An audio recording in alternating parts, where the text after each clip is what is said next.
Hello दोस्तों, आपका अपना चैनल एडू प्ले विथ ऋषि में स्वागत है। मैं ऋषि कुमार आप लोग के बीच उपस्थित हूँ।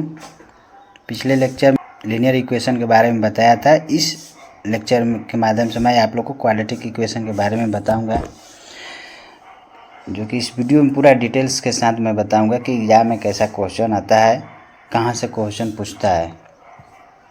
आप लोग इस वीडियो को पूरे ध्यान से देखिए और लास्ट तक देखिए, और आप लोग साथ साथ नोट्स बनाते जाइएगा तो आप लोग को एग्ज़ाम टाइम में रिवीजन करने में सहूलियत होगी। वीडियो को पूरा देखिए। चलिए मैं आप लोग को स्टार्ट करता हूँ। आज का टॉपिक है क्वाड्रेटिक इक्वेशन। स्टार्ट करने से पहले मैं आप लोग से रिक्वेस्ट करूँगा कि जो यूट्यूब चैनल है, अभी मैं नए स्टार्ट किया हूँ, तो आप लोग से रिक्वेस्ट होगा कि इस चैनल पर आप लोग नए हैं तो सब्सक्राइब कीजिए, लाइक कीजिए और शेयर कीजिए।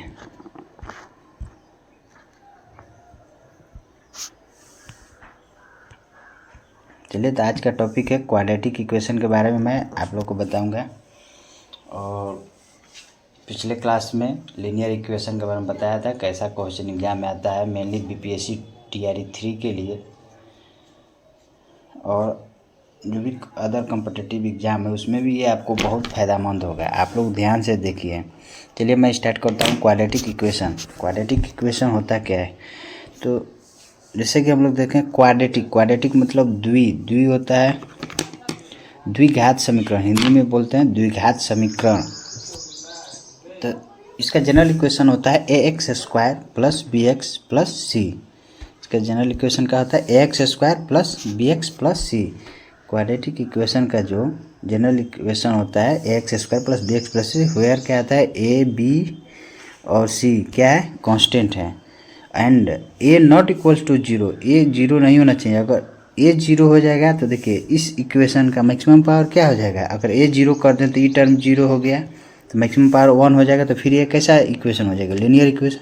इसलिए यहाँ पर कंडीशन है कि a 0 नहीं हो, b c 0 हो सकता है लेकिन a 0 नहीं होगा। ठीक है, चलिए, तो जनरल इक्वेशन हो गया ax² + bx + c। इसमें देखिए मैक्सिमम घात कितना है? 2 है। वेरिएबल का मैक्सिमम घात कितना है? 2। मैक्सिमम घात नहीं ना जी, 2 है। तो एक चीज़ ध्यान रखिएगा कि किसी भी इक्वेशन का जितना मैक्सिमम घात होता है उतना ही उसका क्या होता है? सॉल्यूशन होता है। क्या होता है? सॉल्यूशन होता है, यानी रूट्स होता है। क्या होता है? रूट्स होता है। ठीक ना? अब चलिए, तो क्वाड्रेटिक इक्वेशन है, तो इसके बारे में हम लोग सबसे पहले पढ़ते हैं कि इसका रूट्स कैसे निकालते हैं। तो सबसे पहले तो ये तो आप लोग को पता चल गया कि क्वाड्रेटिक इक्वेशन है, तो इसमें कितना मैक्सिमम घात 2 है, तो 2 रूट्स होगा, यानी जिसको मूल कहते हैं। तो यानी x का वैल्यू जो हम निकालेंगे कितना आएगा? 2 वैल्यू आएगा। तो देखिए, तो कहाँ से निकालते हैं? x का वैल्यू जो है, x का वैल्यू जो निकालेंगे तो आपका आएगा x बराबर जो होता है, जिसको देख बी + (b) ± (4ac/2a), ये होता है रूट्स निकालने का डायरेक्ट फार्मूला। हम लोग पढ़ते हैं, एक और फार्मूला जानते हैं कि उसको फैक्टराइज करते हैं। फैक्टराइज करने के बाद फिर हम क्या करते हैं कि 2 फैक्टर लेते हैं। 2 फैक्टर लेने के बाद अलग अलग फैक्टर को एक बार इसको 0 करते हैं, फिर इसको 0 करते हैं, तो वहाँ से भी रूट्स निकालते हैं। तो ये डायरेक्ट रूट्स निकालने का मेथड है क्वाड्रेटिक इक्वेशन का, कि आप यहाँ से जो है डायरेक्ट इक्वेशन रूट्स निकाल सकते हैं। x बराबर -b ± (√b² - 4ac/2a)। Plus minus जो आया है, एक बार प्लस लेंगे तो एक रूट्स निकलेगा और एक बार माइनस लेंगे तो एक रूट्स निकलेगा। इसी को हम लिख सकते हैं -b ± (√d/2a)। d क्या है? तो d लिखे हैं किसके बराबर? b², यानी d जो लिखे हैं किसके बराबर? b² - 4ac को लिखे हैं d। डी को बोलते क्या हैं? डी को बोलते हैं विवेचक। आगे बताएंगे, इसी में आगे देखिएगा। इस विधि को हम लोग क्या बोलते हैं? श्रीधर आचार्य विधि। ये जो रूट्स निकालते हैं इसको बोलते हैं श्रीधर आचार्य विधि। ठीक है, हाँ। अब क्वेश्चन में देखिए कभी कभी दे देगा आपको रूट्स निकालने की जगह पर शून्यक ज्ञात कीजिए। जैसे कोई क्वाड्रेटिक इक्वेशन दे देगा, बोलेगा उसका शून्यक ज्ञात कीजिए, तो आप लोग कंफ्यूज नहीं कीजिएगा। शून्यक भी किसको बोलते हैं? वो रूट्स को ही बोलते हैं, यानी मूल ही निकालना, उसी को शून्यक बोलते हैं। अब देखिए आगे चलते हैं। कि अगर मानते हैं कि अल्फ़ा बीटा दो गो रूट्स है, क्वाड्रेटिक इक्वेशन है, तो आपको बताया है कि क्वाड्रेटिक इक्वेशन में मैक्सिमम घात 2 होता है, तो रूट्स भी कितना निकलेगा, 2 निकलेगा। तो 2 रूट्स निकलेगा, तो मान लेते हैं कि अल्फ़ा बीटा दो गो रूट्स है। क्या है? अल्फ़ा बीटा 2 रूट्स है। इसमें हम लोग देखते हैं कि रूट्स क्या, रूट्स का योग क्या होता है, समेशन ऑफ रूट्स यानी मूलों का योग। मूलों का योग जो होता है यानी दो गो रूट्स है अल्फ़ा और बीटा, तो अल्फ़ा प्लस बीटा क्या होता है, -b/a। और मूलों का गुणनफल क्या होता है, तो c/a होता है। जहाँ क्या है, ए बी सी है क्या, ए जो है एक्स स्क्वायर का गुणांक है जिसको कोफिशिएंट कहते हैं, बी क्या है, एक्स का गुणांक, और सी क्या है, कांस्टेंट टर्म। जिसे देखिए यहाँ पर जो है क्या है, ए है एक्स स्क्वायर का गुणांक, ए क्या है, एक्स स्क्वायर का गुणांक है, बी है एक्स का कोफिशिएंट है, सी क्या है, कांस्टेंट टर्म है। और विथ साइन के साथ हम लोग पुट करेंगे, क्या करेंगे, साइन के साथ ही पुट करेंगे। ठीक है, मूलों का योग कितना होता है, तो -b/a। बी क्या है, तो एक्स का कोफिशिएंट है, सी ए क्या है, एक्स स्क्वायर का कोफिशिएंट, और माइनस यहाँ ऑलरेडी है, और इक्वेशन में साइन जो दिया रहेगा वो साइन के साथ ए बी सी का वैल्यू पुट करेंगे। ठीक है, चलिए आगे पढ़ते हैं। हाँ देखिए, यहाँ पर हम आप लोग को बताए थे डी जो मूल निकाले थे, -b ± √d/2a। चलिए, तो डी के बारे में, तो डी को हम लोग क्या क्या बोलते हैं, डी को बोलते हैं विवेचक या विविधकर बोलते हैं। क्या बोलते हैं, डी को विवेचक बोलते हैं या विविधकर बोलते हैं, इंग्लिश में डिस्क्रिमिनेंट बोलते हैं, डिस्क्रिमिनेंट बोलते हैं। ठीक है, तो डी बराबर होता क्या है, डी बराबर होता है b² - 4ac। ये चीज़ ध्यान में रखिएगा, डी बराबर b² - 4ac। यहाँ पर भी ए बी सी जो है आपको वही चीज़ है, ए जो है एक्स स्क्वायर का कोफिशिएंट है, बी है एक्स का कोफिशिएंट, सी है कांस्टेंट टर्म है। और ए बी सी का वैल्यू जो हम बार बार बता रहे हैं कि साइन के साथ लिखना है, पुट करना है। तो अब डी का यूज होता क्या है, जैसे क्वेश्चन में जैसे बीपीएससी का एग्ज़ाम हुआ था, मैथ में एक क्वेश्चन पूछा था कि मूल की प्रकृति क्या है। ठीक है, तो डी वही, तो डी का यूज करते हैं क्वाड्रेटिक इक्वेशन का जो रूट्स निकलता है उसकी नेचर जानने के लिए, कैसे क्या उसका नेचर होगा, यानी मूलों की प्रकृति अगर हमको पता करना है तो क्या चीज़ हम फाइंड करेंगे, डी निकालेंगे। डी को क्या बोलते हैं, डिस्क्रिमिनेंट या विवेचक या विवेचकर बोलते हैं। तो डी, चलिए मूलों की प्रकृति देखते हैं। तो डी बराबर होता क्या है, b² - 4ac। डी बराबर क्या होता है, b² - 4ac होता है। डी बराबर b² - 4ac होता है। चलिए, तो मूल प्रकृति डी क्या क्या हो सकता है, डी का जो वैल्यू निकालेंगे, एक चीज़ क्या है, डी बराबर b² - 4ac।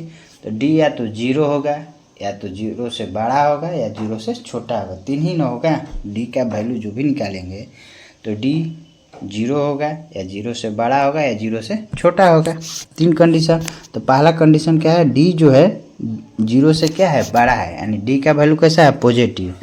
यानी डी अगर बड़ा है 0 से, तो रूट्स जो हम निकालेंगे तो रूट क्या होगा, वास्तविक होगा और अलग अलग वैल्यू आएगा, माने डिफरेंट वैल्यू होगा। क्या होगा, रियल और अनइक्वल होगा। डी का वैल्यू 0 से अगर बड़ा है तो क्या होगा, जैसे मान लो डी बराबर आ गया क्या, 2 चाहे 10 आ गया, तो ये क्या है, 0 से बड़ा है। डी निकालेंगे कैसे, तो b² - 4ac। A B C का वैल्यू रखेंगे साइन के साथ, डी पता चल जाएगा कि पॉजिटिव आ रहा है कि निगेटिव आ रहा है। तो अगर डी क्या है, 0 से बड़ा है तो उसका रूट्स कैसा होगा, रियल होगा, अनइक्वल होगा। अनइक्वल का एक मतलब क्या है, जैसे मान लीजिए 1 5 हुआ तो 10 होगा, अलग अलग होगा, यानी वास्तविक होगा। तो अब देखिए वास्तविक में भी क्या होगा, अगर वह रेशनल होगा, तो रेशनल मतलब क्या है, रेशनल मतलब क्या है, डी क्या होगा, अगर रेशनल भी होगा, परिमेय संख्या होगा, तो डी क्या होगा, एक परफेक्ट स्क्वायर होगा, यानी पूर्ण वर्ग संख्या होगा। कैसे, अभी हम लोग ऊपर देखें क्या लिखे थे, जो रूट्स निकाले थे ना जी, यहाँ रूट्स क्या था, -b ± √d। तो डी अगर ये रेशनल है, यानी परिमेय संख्या, यानी कहे का मतलब क्या, डी क्या होगा, यहाँ पर परिमेय संख्या होगा, यानी पूर्ण वर्ग होगा। पूर्ण वर्ग होगा तब ना रूट से बाहर आएगा। अगर रूट मान लो 16 हो गया तो ये क्या होगा, 4 होगा, रूट से बाहर निकला। अगर ये अगर रूट अंडर 3 है तो ये क्या है, पूर्ण वर्ग संख्या नहीं है 3, तो ये क्या होगा, अपरिमेय संख्या होगा। समझ गए। तो डी क्या होगा, तो अगर डी कंडीशन है इसमें भी कि आपका अगर ग्रेटर देन 0 है तो क्या होगा, रियल तो होगा ही होगा, अनइक्वल भी होगा, और अगर रेशनल है तो डी क्या हो जाएगा, डी होगा एक पूर्ण वर्ग संख्या होगा। अगर इरेशनल है, इरेशनल होगा तो क्या होगा, not a perfect square. D जो होगा एक पूर्ण वर्ग संख्या नहीं होगा, लेकिन रूट्स क्या होगा, रियल और अनइक्वल होगा ही होगा, ये तो फिक्स है। समझे बात को, फिर से बता दें, चलिए देख लीजिए एक बार। तो डी जो हम बोले यहाँ पर कि रियल, डी जो है यहाँ जो बता रहे हैं क्या, पूर्ण वर्ग संख्या। पूर्ण वर्ग संख्या मतलब क्या, जब रेशनल होगा तो क्या होगा, पूर्ण वर्ग संख्या होगा। अगर इरेशनल होगा तो, इरेशनल होगा तो क्या होगा कि वह अब इरेशनल अगर होगा तो पूर्ण परफेक्ट स्क्वायर नंबर नहीं होगा, क्योंकि यहाँ पर जो आप लोग देख रहे हैं कि ये रूट के अंदर है डी, तो रूट के अंदर है तो डी रूट के अंदर परफेक्ट स्क्वायर होगा तो पूरा वैल्यू क्या है इसका, डी रेशनल नंबर आएगा। अगर परफेक्ट नहीं होगा तो इरेशनल होगा। समझे। चलिए, तो ये पहला कंडीशन था कि अगर डी जो है ग्रेटर देन 0 है तो रूट का कैसा होगा, रियल होगा और अनइक्वल होगा, यानी मूल क्या होगा, वास्तविक और अलग अलग होगा। समझ गए। चलिए दूसरा कंडीशन, अगर डी क्या हो, 0 हो, डी क्या हो, 0 हो, डी 0 है तब क्या होगा, डी अगर 0 है तब क्या होगा, तो डी अगर 0 है, डी बराबर 0 का वैल्यू आ गया तो रूट्स क्या होगा, रियल होगा और इक्वल होगा। ठीक है, वास्तविक और बराबर होगा, यानी रिपीटेड रूट्स जिसको बोलते हैं। जैसे मान लो अगर 2 आया तो वो भी 2 आएगा, यानी रिपीट करेगा। ठीक है, वास्तविक होगा और इक्वल होगा। डी अगर क्या होगा, 0 के बराबर होगा, यानी b² माइनस 4ac का वैल्यू 0 आ जाएगा तो रूट्स कैसा होगा, वास्तविक और बराबर। अगर थर्ड कंडीशन है कि डी लेस देन 0 है, अगर डी क्या है, लेस देन 0 है, मन कहने का मतलब क्या, डी का वैल्यू जो है यानी b² माइनस 4ac का वैल्यू 0 से कम है, -1 2 -3 -4 ऐसे आ जाए तो मूल क्या हो जाएगा, इमेजनरी और अनइक्वल होगा, यानी काल्पनिक रूट्स होगा। अब ये कि इसको कैसे क्वेश्चन पूछेगा, तो क्वेश्चन में दे देगा, इक्वेशन दे देगा, कहेगा कि 4 ऑप्शन दे देगा कि रूट्स जो मूल होगा वास्तविक होगा, बराबर होगा, मूल होगा वास्तविक होगा, अलग अलग होगा, मूल जो है वास्तविक होगा, काल्पनिक होगा, चेक करने के लिए। अब 4 ऑप्शन दे देगा तो कैसे निकालेंगे, तो पहले डी फाइंड करेंगे। डी देखेंगे क्या है कि डी अगर 0 से बड़ा है तो डी 0 से बड़ा है तो रूट्स क्या होगा, रियल एंड अनइक्वल होगा। अगर डी 0 के बराबर है तो मूल क्या होगा, वास्तविक होगा, रियल होगा और इक्वल होगा। अगर डी छोटा है लेस देन 0 से तो क्या होगा, मूल जो होगा इमेजिनरी एंड अनइक्वल होगा। अगर चलिए आगे चलते हैं। अगर अल्फ़ा बीटा 2 रूट्स है, अगर मान लीजिए क्वेश्चन में दे दिया कि अल्फ़ा बीटा जो है 2 गो रूट्स है। ठीक है, अल्फ़ा बीटा जो है 2 रूट्स है, आपको अल्फ़ा बीटा क्या है, 2 रूट्स अगर है और उसका योग पता है अल्फ़ा प्लस बीटा, अगर पी दिया है अल्फ़ा इंटू बीटा यानी गुणनफल दिया है, क्यू दिया है, तो आपको क्वाड्रेटिक इक्वेशन डायरेक्ट निकालने के लिए पूछ सकता है कि क्वाड्रेटिक इक्वेशन क्या होगा। तो क्वाड्रेटिक इक्वेशन जो होता है x² minus alpha plus beta into x plus alpha into beta बराबर 0। ये बहुत इंपॉर्टेंट क्वेश्चन है, डायरेक्ट आपको पूछ सकता है। क्वेश्चन में दे देगा कि मूलों का योग कुछ दे देगा, जैसे यहाँ दे दे p है और मूलों का गुणनफल q दिया है, तो कहेगा क्वाड्रेटिक इक्वेशन कितना होगा, इस पर वैल्यू रख देंगे x² minus alpha plus beta into x plus alpha into beta बराबर 0। अब देख लेंगे मूलों का योग ये अल्फ़ा प्लस बीटा क्या है, मूलों का योग, अल्फ़ा इंटू बीटा मूलों का गुणनफल, ये क्या है, मूलों का गुणनफल। ठीक है, तो इस इक्वेशन में क्या है, मूलों का योग दिया है p और गुणनफल दिया है q, तो इक्वेशन कितना आ जाएगा, x², मूलों का योग p दिया है इंटू एक्स, तो -px प्लस q होगा ना जी। ऐसे क्वेश्चन डायरेक्ट पूछ सकता है आपको, समझ गए।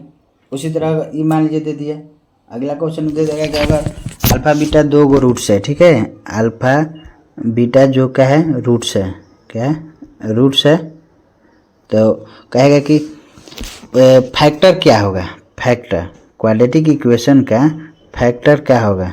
तो क्या इसका डायरेक्ट लिख देंगे x minus alpha into x minus beta, ये जो है आपका क्या हो गया फैक्टर हो गया, ठीक है, ये बात को याद रखिएगा, एक्स क्या हो गया ये आपका फैक्टर हो गया, ठीक ना, ये चीज़ नोट कर लीजिएगा। अगर अल्फा बीटा रूट्स दिया है, मान लीजिए क्वेश्चन में दे देगा कि किसी भी क्वाड्रेटिक इक्वेशन का दो रूट्स दे दिया, एक अल्फा एक बीटा है, तो उसका फैक्टर क्या होगा, तो फैक्टर डायरेक्ट लिखेंगे x minus alpha into x minus beta,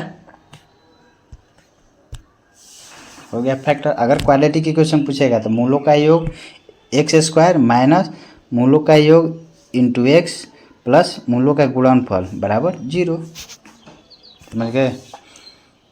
चलिए अब अगला देखिए, आगे आपको पूछेगा, हाँ अगर मान लीजिए एक रूट दे दिया है कुछ भी, जिसे एक रूट दिया है 2 प्लस रूट 3, तो दूसरा रूट ऑटोमेटिक हो जाता है 2 माइनस रूट 3। अगर क्वेश्चन कहीं भी आपको दे देगा कि एक रूट दिया है किसी भी इक्वेशन का कितना है 2 प्लस, मान लीजिए एक रूट दे दिया है अल्फा दे दिया है कितना है p plus root under Q दे दिया है, ठीक है, तो पूछ देगा दूसरा रूट फाइंड कीजिए, या पूछ देगा कि क्वाड्रेटिक इक्वेशन क्या होगा, तो दूसरा रूट डायरेक्ट हम लिख लेंगे यहीं से, क्या चीज़ p minus root under q, इसको हम बोलते हैं कंजुगेट रूट्स, क्या बोलते हैं कंजुगेट रूट, संयुग्मी मूल बोलते हैं। अगर एक रूट 2 प्लस रूट 3 है तो दूसरा रूट क्या हो जाएगा 2 माइनस रूट 3, समझ गए, तो इसको बोलते हैं कंजुगेट रूट्स, क्या बोलेंगे कंजुगेट रूट्स बोलेंगे। इस बात को ध्यान रखिएगा कि अगर एक रूट दे दिया है p plus root under q, तो दूसरा रूट क्या हो जाएगा p minus root under q होगा, इसको क्या बोलते हैं कंजुगेट रूट्स। उसी तरह अगर एक रूट्स आपको दे दिया है क्या चीज़, एक रूट दे दिया है अगर p minus I Q, if one root is p minus I Q, I हो गया इमेजनरी, तो अदर रूट्स क्या हो जाएगा p माइनस आई क्यू। अगर एक root p plus I Q दे दिया तो अगला रूट क्या हो जाएगा p माइनस आई क्यू हो जाएगा, समझ गए, तो इसको बोलते हैं कंजुगेट रूट्स, माइंड में सेट करिएगा। और क्वेश्चन में आपको कैसे क्वेश्चन पूछेगा, क्वेश्चन में दे देगा किसी क्वाड्रेटिक इक्वेशन का एक रूट्स जो है, एक रूट जो है कुछ भी दे दिया, मान लीजिए एक रूट दे दिया 2 प्लस 3i, कह देगा कि मूलों का योग ज्ञात कीजिए, तो मूलों का योग चूँकि 2 रूट्स होगा ना जी, तो अगर एक रूट अल्फा दे दिया है 2 प्लस 3i, तो बीटा क्या हो जाएगा, इसी का कंजुगेट ले लेंगे 2 माइनस 3i, अब मूलों का योग पूछ दिया तो क्या करेंगे अल्फा प्लस बीटा जोड़ देंगे 2 प्लस, एक मिनट क्या जोड़ देंगे डायरेक्ट,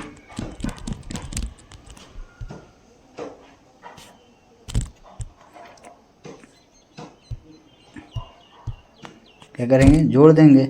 अगर एक रूट दे दिया है आपका अल्फा दे दिया है 2 प्लस 3i, तो दूसरा रूट क्या हो जाएगा बीटा 2 माइनस 3i, तो क्या कहेगा अल्फा प्लस बीटा निकालना होगा, तो अल्फा प्लस बीटा जोड़ देंगे, कितना आ जाएगा 2 plus 3i plus 2 minus 3i, 3i से 3i कट गया यानी कितना आ गया 4 हो जाएगा, समझ गए, ऐसे क्वेश्चन पूछ सकता है। इतना ही था आपका क्वाड्रेटिक इक्वेशन, और थोड़ा सा है आगे हम बता रहे हैं आपको, देखिए, तो अब क्या है कि अब द्विघात समीकरण में रूट्स जो है का साइन कैसे हम पता करेंगे, ये बहुत इम्पोर्टेंट है आपके लिए, VVI है, वेरी वेरी इम्पोर्टेंट, क्योंकि इसी से क्वेश्चन आपको ऑब्जेक्टिव एग्जाम में जनरली बनता है। कहेगा कोई भी क्वाड्रेटिक इक्वेशन दे देगा, कहेगा रूट्स क्या होगा, दोनों धनात्मक होगा, दोनों ऋणात्मक होगा, एक धनात्मक एक ऋणात्मक, चेक करने के लिए ऐसे डायरेक्ट ऑप्शन दे देगा, तो क्या करेंगे,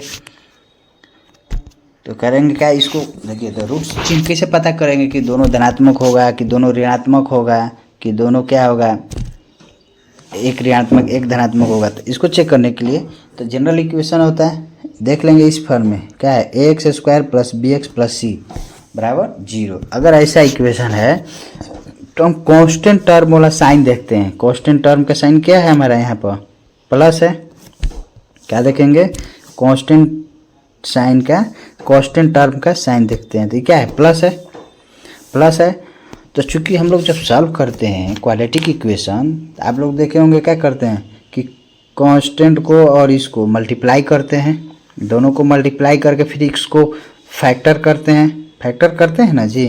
तो फैक्टर जो करते हैं क्या आता है, जो फैक्टर करते हैं उसका योग कितना होता है, योग जो होता है इस x के कोफिशिएंट के बराबर होता है ना जी। वो जो जोड़ने या घटाने को जो भी आता है इसके बराबर होता है।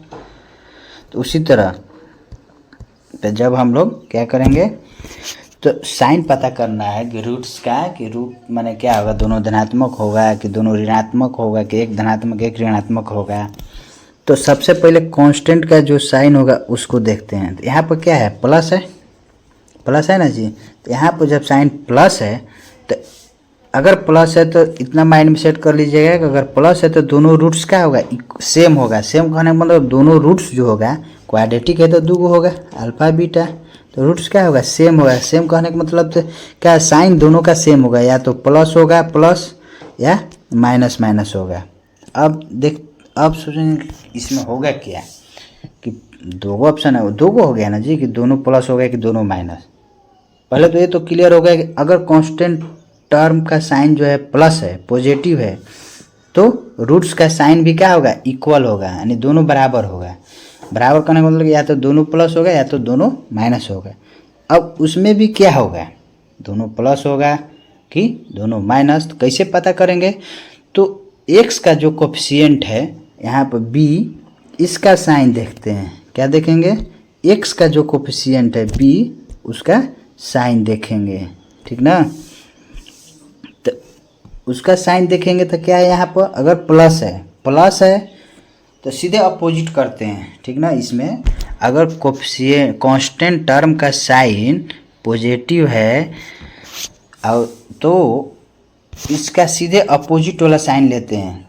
कब, जब इसका बगल का साइन जो है उसका अपोजिट लेते हैं। तो x का कोफिशिएंट का जो साइन है प्लस है तो इसका क्या हो जाएगा, माइनस, इसका हम लेंगे माइनस। यानी ऐसा इक्वेशन जब भी रहेगा आपका इस फॉर्म में रहेगा कि X square plus B X plus C बराबर 0। तो कांस्टेंट टर्म का साइन क्या है, प्लस है। कांस्टेंट टर्म का साइन क्या है, प्लस है, तो प्लस है। और एक्स का कोफिशिएंट का साइन भी क्या है, प्लस है। तो दोनों रूट्स कैसा होगा, ऋणात्मक होगा। दोनों रूट्स का कैसा आएगा, हमको ऋणात्मक आएगा। इतना बात को ध्यान में रखिएगा, समझ में आया। क्या होगा, दोनों रूट्स आपका ऋणात्मक। क्लियर हो गया। यानी कहने का मतलब कि जब इक्वेशन इस फॉर्म में है, कांस्टेंट का साइन प्लस है, तो ये तो क्लियर है कि दोनों का साइन सेम होगा, या तो धनात्मक होगा या तो ऋणात्मक होगा। अब वो कैसे डिफ्रेंशिएट करेंगे, तो उसके जो x का कोफिशिएंट है उसका साइन देखते हैं। तो यहाँ पर प्लस है तो प्लस है तो इसका अपोजिट वाला लेते हैं, यानी माइनस हो जाएगा, समझे।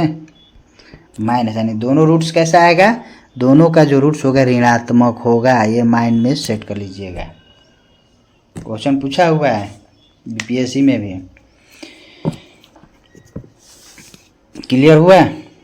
अगर कांस्टेंट टर्म प्लस है यानी पॉजिटिव है, तो दोनों जो रूट्स होगा उसका साइन जो होगा सेम होगा।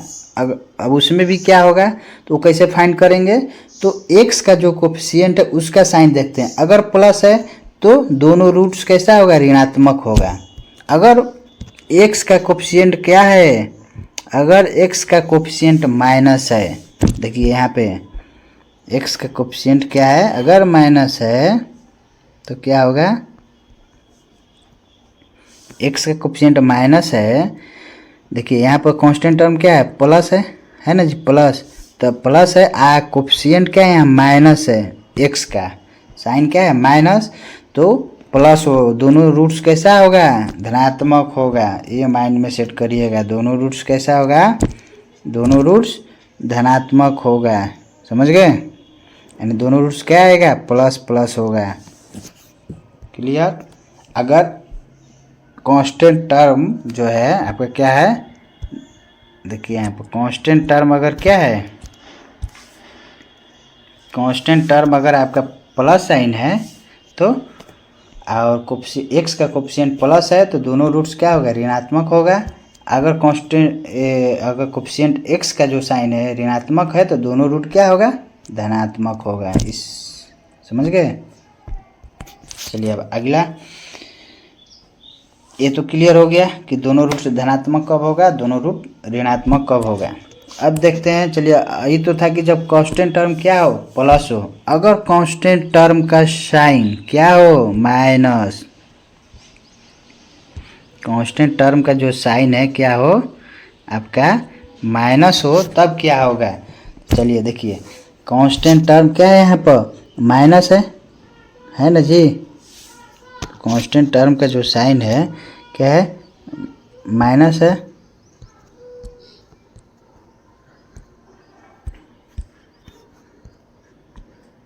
कांस्टेंट टर्म का जो साइन है हमारा क्या है, माइनस। तो अब क्या करेंगे, तो अगर माइनस है कांस्टेंट टर्म तो ये तो आप श्योर रहिए कि एक रूट जो होगा प्लस होगा, धनात्मक होगा, और एक रूट का होगा, ऋणात्मक होगा।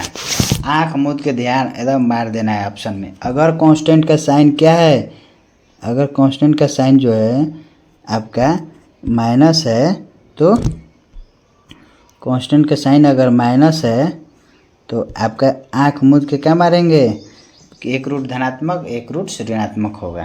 क्लियर। अब डिपेंड करता है कि कौन धनात्मक कौन ऋणात्मक। तो चूंकि क्वाड्रेटिक है तो दो रूट्स होगा,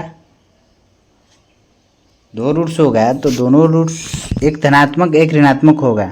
कौन धनात्मक होगा कौन ऋणात्मक, तो चूंकि फिर वही कि एक्स का कोफिशिएंट देखते हैं, अगर प्लस है, ठीक है, क्या हम बोले थे उसका अपोजिट साइन वाला लेते हैं।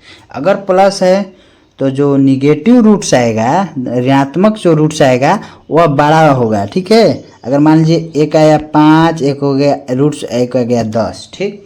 अब होगा कि कौन ऋणात्मक कौन धनात्मक होगा। मान लीजिए कोई क्वाड्रेटिक इक्वेशन दिया हुआ है, अगर इस फॉर्म में है, इस फॉर्मेट में है, तो एक रूट उसका आया 5 या 10, तो कौन क्या होगा, तो चूंकि जब यहाँ प्लस साइन है तो बड़ा वैल्यू जो होगा वो ऋणात्मक होगा, तो ये माइनस हो जाएगा, ये प्लस हो जाएगा। समझे, यानी जो निगेटिव रूट्स है वो क्या होगा, मोर इफेक्टिव होगा। अगर बी का एक्स का कोफिशिएंट का साइन अगर प्लस है और ये ऑलरेडी यहाँ माइनस है, तो माइनस वाला जो होगा मोर इफेक्टिव होगा, यानी ये जो ऋणात्मक वैल्यू आएगा बड़ा होगा। ठीक है, धनात्मक साइन प्लस जो होगा वो छोटा वाला पर लगाएंगे। उसी तरह अगर जब इस फॉर्मेट में है X square minus B X minus C, तो इसमें भी तो अगर कोफिशिएंट कांस्टेंट टर्म का साइन माइनस है तो रूट्स क्या होगा, एक ऋणात्मक होगा और एक धनात्मक होगा। ये तो क्लियर है, एक रूट्स क्या होगा धनात्मक, एक रूट्स ऋणात्मक। तो अगर एक्स का कोफिशिएंट जो है माइनस है तो प्लस वाला जो होगा बड़ा वैल्यू होगा। ठीक है, उसी तरह मान लीजिए इस फॉर्मेट में कोई इक्वेशन है, उसका रूट्स आया गया 10 और 15, तो कौन ऋणात्मक कौन धनात्मक होगा। तो एक्स का साइन देखते हैं, अगर माइनस है तो बड़ा वैल्यू पर प्लस लगाएंगे। ठीक है, बड़ा वैल्यू पर प्लस लगाएंगे और छोटा वैल्यू पर माइनस लगाएंगे, ये होता है। ठीक ना, समझ गए, क्लियर हुआ।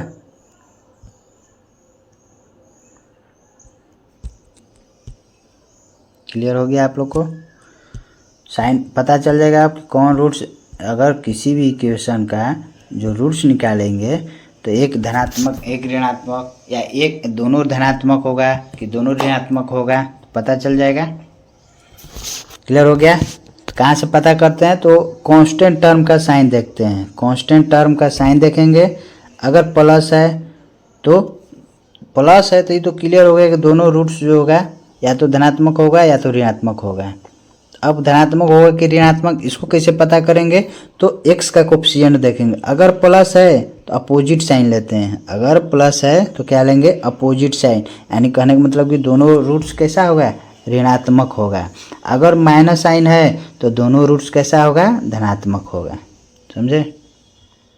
उसी तरह अगर आपका जो कांस्टेंट टर्म का वैल्यू क्या है? निगेटिव है, निगेटिव साइन है, तो रूट्स जो होगा एक होगा धनात्मक और एक होगा ऋणात्मक, ये तो फिक्स है।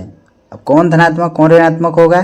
तो x का साइन देखते हैं, x का कोफिशिएंट का साइन अगर प्लस है तो माइनस साइन लगाएंगे, माइनस जो होगा बड़ा वैल्यू होगा और प्लस जो होगा छोटा वैल्यू वाला होगा। ठीक, चलिए ये था आपका quadratic equation. Quadratic equation complete concept दिए हैं, एक भी क्वेश्चन आपको इस कंसेप्ट से बाहर नहीं आएगा किसी भी एग्जाम में।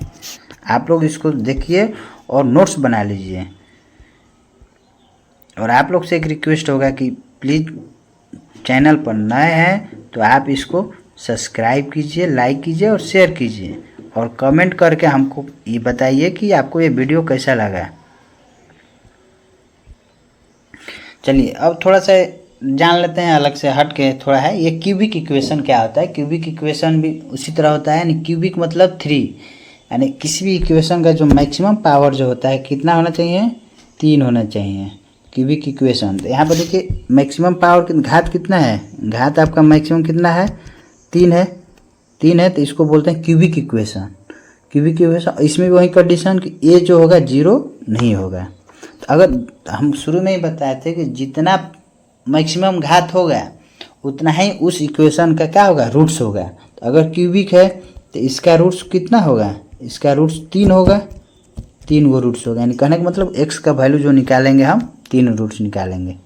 ठीक है, अब चलिए तो इसमें थोड़ा देख लेते हैं। मान लेते हैं क्या है? अल्फा, बीटा और गामा, 3 रूट्स हो गया। तो अब कहेगा कि मूल सम ऑफ रूट्स क्या होता है? सम ऑफ रूट्स जैसे क्वाड्रेटिक में पढ़े थे, alpha plus beta minus b by a, उसी तरह इसमें भी इस फॉर्मेट में इक्वेशन होना चाहिए। ठीक, तो सम ऑफ रूट्स कहने का मतलब क्या है? Alpha plus beta plus gamma क्या होता है? माइनस बी बाई ए होता है। ठीक है ना, सम ऑफ रूट्स क्या हो गया? यानी माइनस बी बाई ए हो गया। अगर मान लीजिए क्वेश्चन कभी पूछ दिया, क्वाड्रेटिक इक्वेशन दे देगा, कहेगा मूलों का योग क्या होगा, मूलों का गुणनफल क्या होगा, तो डायरेक्ट निकाल सकते हैं आप। तो मूलों का योग क्या हो गया? Minus b by a. उसी तरह फिर अगर आपको कहेगा